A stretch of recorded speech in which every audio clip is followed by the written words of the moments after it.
বিসমিল্লাহির রহমানির রহিম। আসসালামু আলাইকুম। ত্যাগের পরাকাষ্ঠা, তাকওয়ার মহিমান্বিত পথ নির্দেশনা এবং আত্মশুদ্ধির অনন্য বার্তা নিয়ে বছর ঘুরে বিশ্ব মুসলিমের দুয়ারে আবারও হাজির পবিত্র ঈদুল আজহা। বাংলাদেশ সহ বিশ্ব মুসলিমের প্রতি পবিত্র ঈদুল আজহার শুভেচ্ছা। দল, মত, ধর্ম, বর্ণ নির্বিশেষে দেশবাসীকে পবিত্র ঈদের শুভেচ্ছা জানাই। ঈদ মোবারক।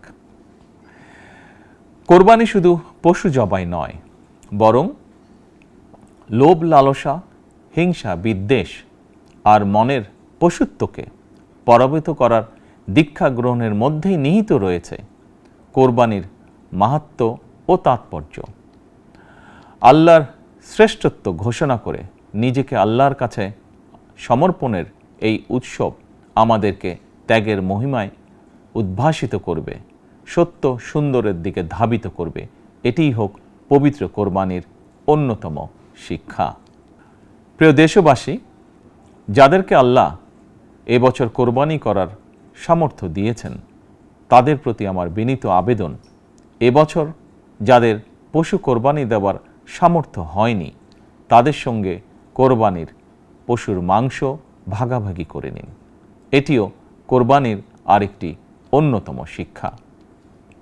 প্রিয় দেশবাসী, আপনাদের প্রতি আমার বিনীত আহ্বান, কোরবানির চামড়া যথাযথ প্রক্রিয়ায় সংরক্ষণ করুন।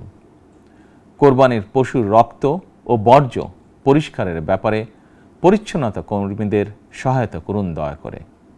যথাসম্ভব নিজেরাও পরিচ্ছন্নতা অভিযানে অংশ নিন সম্ভব হলে, যাতে কোরবানির দিনই সংশ্লিষ্ট স্থানগুলো পরিষ্কার পরিচ্ছন্ন করে ফেলা যায়।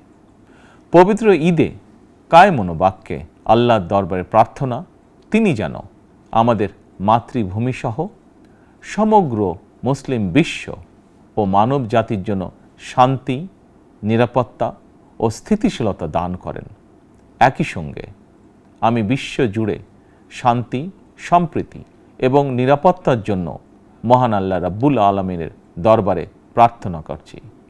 প্রিয় দেশবাসী, আবারও আপনাদেরকে ঈদুল আজহার শুভেচ্ছা জানাই।